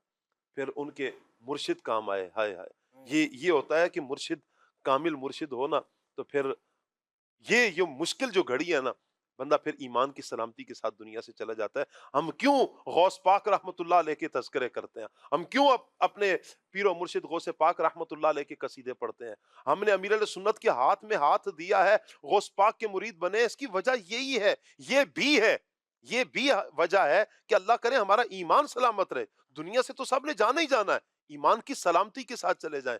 وہ غوث پاک رحمت اللہ تعالی علیہ جو رسول اللہ صلی اللہ علیہ وسلم کی آل ہے، حسنی حسینی سید ہیں، شہزادے ہیں اور لاڈلے ہیں مصطفیٰ کریم صلی اللہ علیہ وآلہ وسلم کے، اللہ پاک کے محبوب ہیں. تو یہ جب اللہ پاک کی بارگاہ میں عرض کرتے ہیں تو اللہ ان کی دعائیں قبول فرماتا ہے، رد نہیں کرتا. بعض لوگ وہ ہیں نا جن کے بارے میں احادیث میں فرمایا گیا کہ وہ اگر کسی بات پہ اللہ کی قسم کھا لیں، اللہ ان کی قسموں کو پورا فرماتا ہے. تو غوث پاک رحمت اللہ علیہ کا یہ ارشاد کتنی ڈھارس بتاتا ہے کہ میرا کوئی مرید بغیر توبہ کیے ہوئے مرے گا نہیں. ہمیں یقین ہے، ہمارے مرشد پر ہمیں یقین ہے، اللہ کی بارگاہ میں مقبول ہے. ان کی دعائیں ہمارے حق میں بھی انشاءاللہ قبول ہوں گی، اور پھر اللہ نے چاہا تو ہم ایمان کی سلامتی کے ساتھ جائیں گے. اپنے ایمان کی فکر کریں. پھر بات وہیں پر آئے گی کہ شیطان حملے کرتا ہے، یہ آخری دم تک، بندے کے آخری دم تک یہ حملہ کرتا ہے، یہاں تک کہ کسی طریقے سے بندہ ایمان سے اپنا ہاتھ دھو بیٹھے. اللہ تعالیٰ سے بس ہم عافیت کا سوال کرتے ہیں، ایمان کی سلامتی ہم مانگتے رہیں گے. میں چاہوں گا یہاں پر جو دعائیہ شعر ہیں ایمان کی سلامتی کے، عمر بھائی وہ بھی ہم ساتھ شامل کر لیں.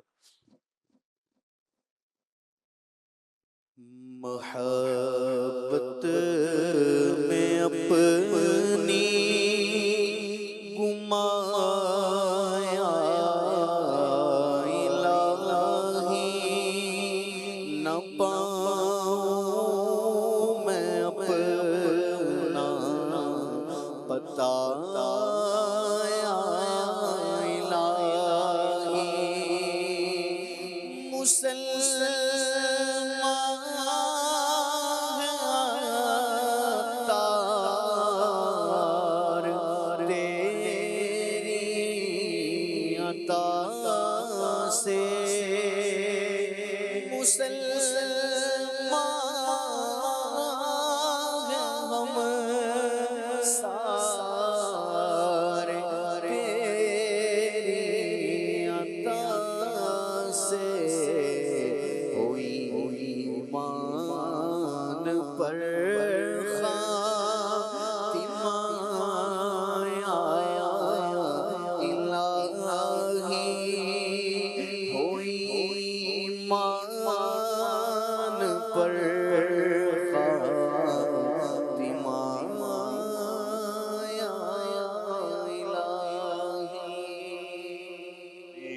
آمین آمین. پیارے پیارے بچوں کی ویڈیوز بھی ہمارے پاس ریڈی ہیں، آئیے پہلے ویڈیو دیکھ لیتے ہیں.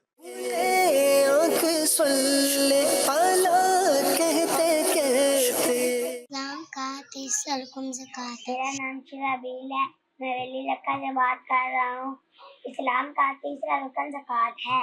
آپ کے سوال کرتے زکوٰۃ ادا کرنا. میرا نام حفصہ ہے، میں لاہور سے بات کر رہی ہوں. میں آپ کو آج کے سوال کا جواب بتاؤں گی. اسلام کا تیسرا رکن زکوٰۃ ادا کرنا ہے. زکوٰۃ ادا کرنا. اسلام کا تیسرا رکن ہے زکوٰۃ ادا کرنا. محمد عبد الرحمان طاری ہے، میں ضلع رحیم جھارکھنڈ سے کر رہا ہوں. اسلام کا تیسرا رکن ہے زکوٰۃ ادا کرنا. دعوت اسلامی زندہ باد. میرا نام محمد احتشام ہے. آج میں آپ کو بتاؤں کہ اسلام کا تیسرا رکن زکوٰۃ ہے. میرا نام وفات ہے. اسلام کا تیسرا رکن زکوٰۃ ادا کرنا ہے. میرا نام محمد سبحان ہے.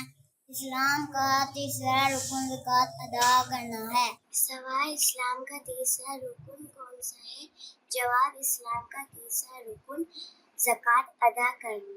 زکوٰۃ ادا کرنا. میرا نام قصبہ ہے زکوٰۃ. میرا نام محمد جواد طاری ہے. اسلام کا تیسرا رکن زکوٰۃ ادا کرنا ہے. آپ کے سوال کا جواب ہے زکوٰۃ۔ اسلام کا تیسرا رکن ہے زکوٰۃ ادا کرنا۔ دعوت اسلامی زندہ باد۔ میرا نام محمد عثمان ہے۔ اسلام کا تیسرا رکن کون سا ہے؟ اسلام کا تیسرا رکن زکوٰۃ ادا کرنا ہے۔ اسلام کا تیسرا رکن کون سا ہے؟ جواب زکوٰۃ ادا کرنا۔ کیا بات ہے جی، پیارے پیارے بچوں کی، اللہ پاک سب بچوں کو سلامت رکھے، برکتوں سے مالا مال فرمائے۔ کچھ کالز ہیں، آئیے کال کو شامل کرتے ہیں۔ حجرہ شاہ مقیم سے ظہیر احمد سے علوی عرض گزار ہوں۔ سلسلہ مرحبا۔ کھلے آنکھ صلی علی کہتے کہتے ماشاءاللہ بڑا پیارا ہے۔ عبد الواجد بھائی سے میں یہ سوال کرنا چاہوں گا کہ ریاکاری کن عبادات میں زیادہ ہونے کا امکان ہوتا ہے، اور ان کی علامات کیا ہیں؟ کیسے پتہ چلے کہ ریاکاری اس میں ہو رہی ہے، اور ریاکاری سے بچنے کے لیے کون سے اقدامات کرنے چاہیے؟ ریاکاری کو شرک اصغر کیوں کہا جاتا ہے؟ اس پر کچھ روشنی ڈال دیں، جزاک اللہ خیر۔ ماشاءاللہ، جی، ایک کال میں انہوں نے اس چند ٹاپک سوالات۔ کے تمام ہی پہلوؤں کو تقریباً کور کر لیا ہے۔ جو بھی عبادت ہے جی اس میں ریاکاری ہو سکتی ہے، صحیح، تو کسی ایک عبادت کی تخصیص نہیں ہے کہ کوئی بھی نیک عمل جو ہے اس میں آ کے شیطان آدمی کی نیت کو خراب کر سکتا ہے۔ ریاکاری سے کیسے بچا جا سکتا ہے؟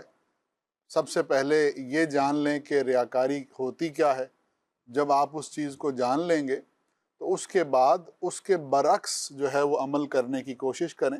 ریاکاری یہ ہے کہ اللہ کے سوا کسی اور کی رضا چاہنا، تو ریاکاری سے بچنا ایسے ہوگا کہ آپ صرف اللہ ہی کی رضا چاہیں، جی کسی اور کی رضا نہ چاہیں، تو اس طرح سے آدمی جو ہے وہ ریاکاری سے بچ سکتا ہے۔ ٹھیک ہو گیا۔ مزید کال۔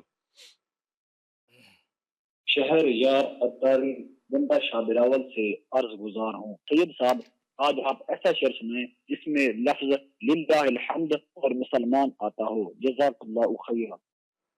للہ الحمد میں دنیا سے مسلمان گیا، مسلمان ہے عطار تیرے کرم سے، تیری نہیں عطا سے۔ یہ الگ ہے۔ چلیں عمر بھائی سنائیں گے نا، ہمارے پاس نعت خواں ہیں۔ آپ سنا لیں شریف۔ انہیں جانا انہیں جانا انہیں مانا نہ رکھا غیر سے کام، انہیں جانا انہیں مانا نہ رکھا غیر سے کام، للہ الحمد میں دنیا سے مسلمان گیا۔ چلیں جی، آج عمر بھائی نے پہنچا دیا مجھے، اللہ برکتیں عطا فرمائے۔ پہنچے ہوئے ماشاءاللہ۔ مزید کال۔ محمد عمران اتاری سکھر سے بات کر رہا ہوں۔ مجھے یہ والا کلام سنا دیں۔ بڑی امید ہے سرکار قدموں میں بلائیں گے، کرم کی جب نظر ہوگی مدینے ہم بھی جائیں گے، جزاک اللہ خیر۔ آمین آمین و ایاکا، اللہ آپ کو سلامت رکھے، برکتوں سے مالا مال فرمائے۔ مزید کال۔ میرا نام محمد شرابیل ہے، میں چک بابا ویلی لکا سے عرض کر رہا ہوں۔ رحمت برس رہی ہے، محمد کے شہر میں یہ کلام سنا دیں۔ صلی اللہ علیہ وآلہ وسلم۔ مزید کال۔ میرا نام محمد مغیث ہے، میں ویلی رکھا سے عرض کر رہا ہوں۔ سنا دے اے صبا مصطفیٰ سے کہہ دینا، غم کے مارے سلام کہتے ہیں۔ کیا بات ہے جی، کیا بات ہے، سبحان اللہ سبحان اللہ۔ مزید۔ فاروق شہزاد بات کر رہا ہوں فیصلہ آباد سے۔ آپ کا پروگرام بہت پسند ہے ہمیں، ہم نے آج شوق سے دیکھتے ہیں، اور ہماری یہ پسند کی نعت سنوا دیں۔ چمک تجھ سے پاتے ہیں سب پانے والے، میرا دل بھی چمکا دے چمکانے والے۔ کیا بات ہے جی، اللہ پاک سلامت رکھے آپ کو، پیارے کلام کی فرمائش کی، اور بہت شکریہ حوصلہ افزائی بھی فرمانے کا۔ آپ پروگرام شوق سے دیکھتے ہیں، بہت نوازش۔ مزید۔ ایک نعت سنا دیں۔ دن رات مدینے کی دعا مانگ رہے ہیں۔ جی انشاءاللہ مدینے پہنچ بھی جائیں گے، دن رات مانگ رہے ہیں تو اللہ کرم کرے گا انشاءاللہ حضور کا صدقہ۔ میسیج: السلام علیکم ورحمۃ اللہ وبرکاتہ۔ وعلیکم السلام ورحمۃ اللہ وبرکاتہ۔ کیف حالک یا شاہ صاحب؟ الحمدللہ علی احسانہ، دامن مصطفیٰ ہاتھوں میں ہے، اور کہہ رہے ہیں جی آپ کے پیارے دوست ٹھیک ہیں جی، الحمدللہ رب العالمین خیر و عافیت کے ساتھ ہیں جی۔ کہہ رہے ہیں جی شاہ صاحب سنیں جی، سنائیں جی۔ کہہ رہے ہیں جی انا سنی، انا حنفی، انا بریلوی۔ آپ نے تحریراً بھیجا جی، بہت شکریہ۔ کلام کی فرمائش کر رہے ہیں جی، کیا بتاؤں کہ کیا مدینہ ہے۔ اچھا جی، امجد بھائی ہیں، سلام کر رہے ہیں، وعلیکم السلام ورحمۃ اللہ وبرکاتہ۔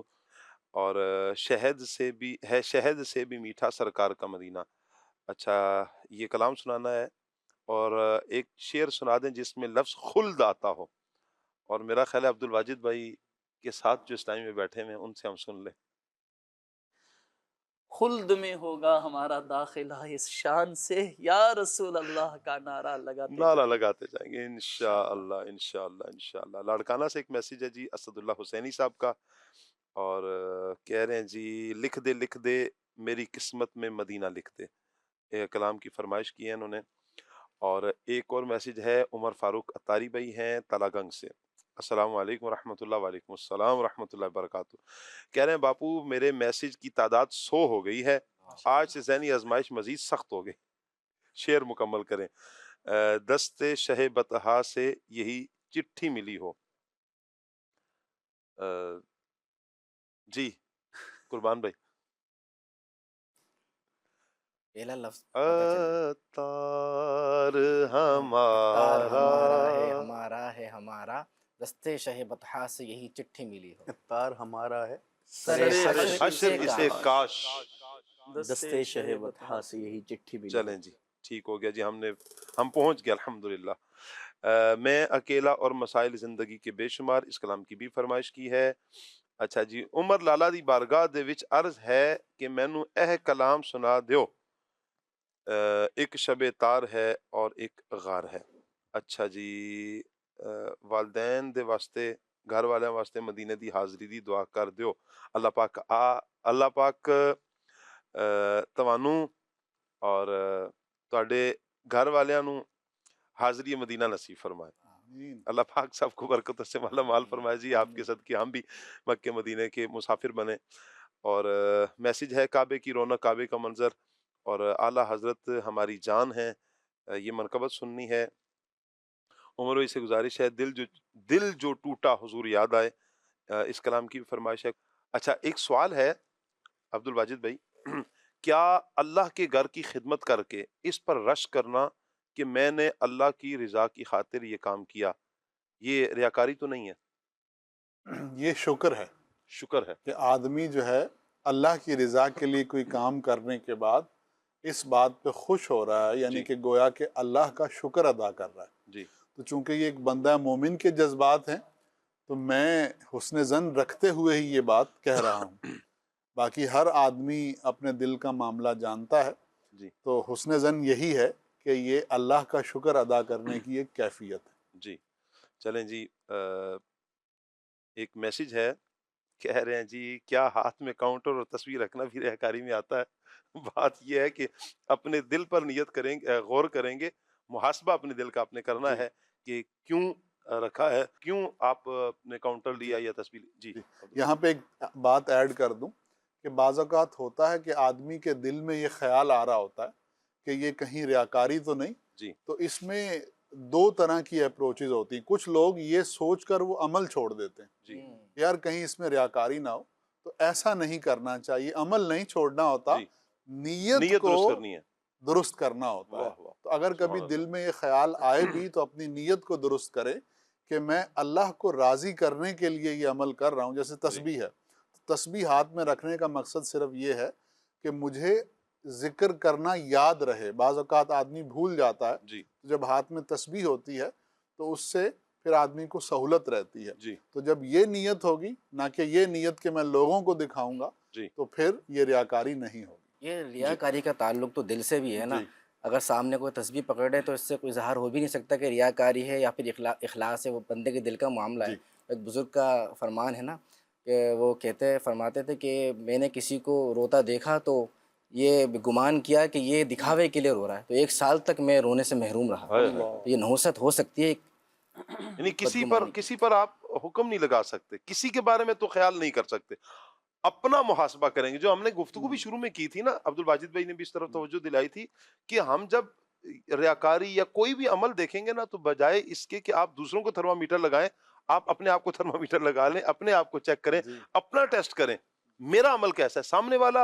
سامنے والے کے بارے میں تو ہمیں شریعت مطالعہ نے کہا کہ آپ نے حسن ظن رکھنا ہے، برے گمان سے بچو کہ کوئی گمان گناہ ہو جاتے ہیں۔ ہم کسی مسلمان کے بارے میں یہ نہیں کہہ رہے، ہمارا یہ جو پروگرام ریاکاری سے نجات چل رہا ہے، یہ ہر فرد اپنے اعتبار سے غور کرے گا، ہم جو بات کر رہے ہیں معاشرے کی مثالوں کے ساتھ اگر ہم بات کر رہے ہیں تو معاشرے میں یوں پایا جاتا ہے. اس کا یہ مطلب ہرگز نہیں ہے کہ ہم ڈائریکٹلی کسی کو کہہ رہے ہیں. ہم یہ کہہ رہے ہیں کہ ہر بندہ اپنا محاسبہ کرے, اپنی نیت پر غور کرے, اپنے دل پر غور کرے کہ میرا یہ عمل آیا کہ درست ہے یا نہیں. میرا عمل میں اپنا محاسبہ کروں, آپ اپنا محاسبہ کریں گے, غور کریں گے. محاسبہ مطلب غور کریں, کہ ہر بندہ اپنے بارے میں غور و فکر کرے کہ میں یہ کام کیوں کر رہا ہوں, اللہ کے لیے کر رہا ہوں یا اس میں کسی اور کی نیت بھی شامل ہے. کچھ فرما رہے ہیں جی شاہ صاحب, نیت والی جو حدیث مبارکہ ہے نا, بڑی مشہور و معروف حدیث مبارکہ ہے. حدیث جبریل کے حضرت سیدنا عمر فاروق اعظم رضی اللہ تعالیٰ عنہ سے مروی ہے, اور احادیث کی کتابوں میں عموماً سب سے پہلی حدیث مبارکہ یہی لی جاتی ہے. اس کی شرح میں شارحین نے یہ بات ذکر فرمائی ہے کہ اگر کسی کو یہ وسوسہ آیا کہ میں نماز یہ ریاکاری کے لیے پڑھ رہا ہوں جی, اور اس نے نماز چھوڑ دی جی, تو یہ شیطان کو کامیاب کر دیا. اس نے نماز نہیں چھوڑنی, عمل ترک نہیں کرنا, بلکہ اپنی نیت کو ٹھیک کرنا ہے. تو نیتوں کو درست کرنا ہوتا ہے, عمل کو ترک نہیں کرنا ہوتا. عمل تو اور بڑھانا ہے, اپنے دل کو جو ہے وہ اس کا قبلہ درست کرنا ہے کہ اللہ کی رضا کے لیے نماز پڑھ رہا ہوں, اللہ کی رضا کے لیے, اور ورد پڑھ رہا ہوں, وظیفہ پڑھ رہا ہوں, جو بھی عمل ہے وہ رب کو راضی کرنے کے لیے کرنا ہے, اس کو چھوڑنا نہیں ہے. ناک پر مکھی بیٹھ جائے تو مکھی اڑائی جاتی ہے, ناک نہیں کاٹی جاتی. ایسے بالکل ایسے. چلیں جی, اللہ پاک رحمت کی نظر میں عمر بھائی کی طرف بڑھتے ہیں, کچھ کلام شامل کرتے ہیں. منگتے ہیں کرم ان کا سزا مانگ رہے ہیں, منگتے ہیں کرم ان کا سزا مانگ رہے ہیں, دن رات مدینے کی, دن رات مدینے کی دعا مانگ رہے ہیں, منگتے ہیں کرم ان کا سرکار کا صدقہ, میری سرکار کا صدقہ, سرکار کا صدقہ, میری سرکار کا صدقہ. محتاج ولی شاہ ہو گدا مانگ رہے ہیں, محتاج ولی شاہ ہو گدا مانگ رہے ہیں, منگتے ہیں کرم ان کا.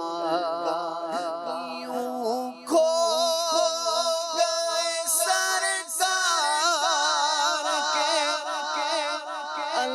الطاف و کرم میں, یوں کھو گئے سرکار کے الطاف و کرم میں. یہ بھی تو نہیں ہوش کہ کیا مانگ رہے ہیں,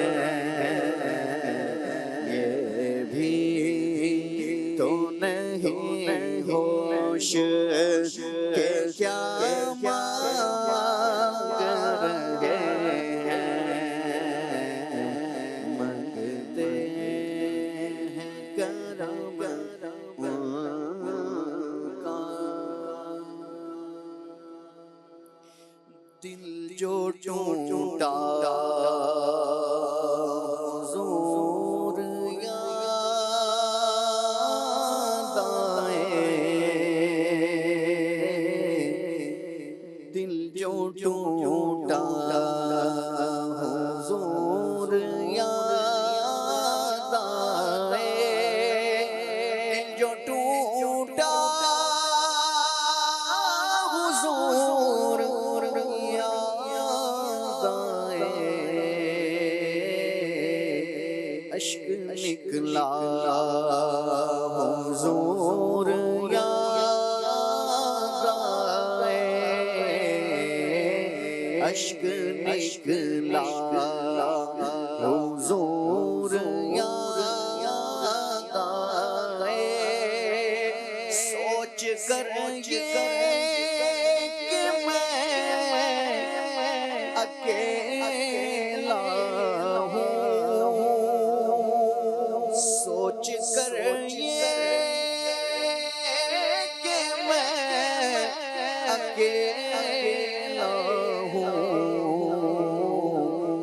میں جو رویا حضور یاد آئے، میں جو رویا حضور یاد آئے، دل جو ٹوٹا حضور یاد آئے، وہ خدا کے قریب ہے اتنا، وہ خدا کے قریب ہے اتنا، جس کو جتنا حضور یاد آئے، جس کو جتنا حضور یاد آئے، کون ہر بار بھرم رکھتا ہے، کون ہر بار بھرم رکھتا ہے، جب بھی سوچا حضور یاد آئے، جب بھی سوچا حضور یاد آئے، دل جو ٹوٹا حضور یاد آئے،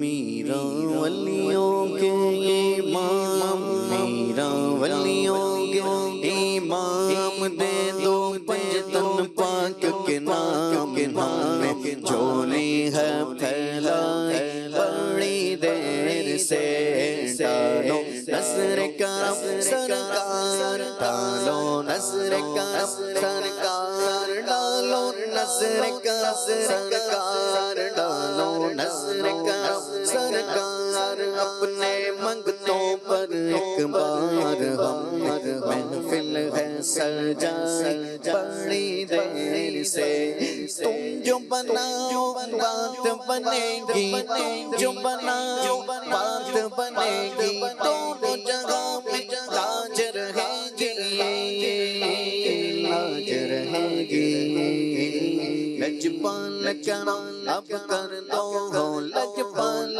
کرم اب کر دو، لجپال کرم اب کر دو، منگتوں کی جھولیاں بھر دو، بھر دو، خاصا سب کا پنجتنی خیر سے ڈالو، نظر کرم سرکار، ڈالو نظر کرم سرکار، ڈالو نظر کرم سرکار، اپنے منگتوں پر ایک بار ہم محفل ہے سجائی بڑی دیر سے، اعلیٰ حضرت ہماری جان ہے، اعلیٰ حضرت ہماری جان ہے، جان ہے، جان ہے، جان ہے، اعلیٰ حضرت ہماری جان ہے،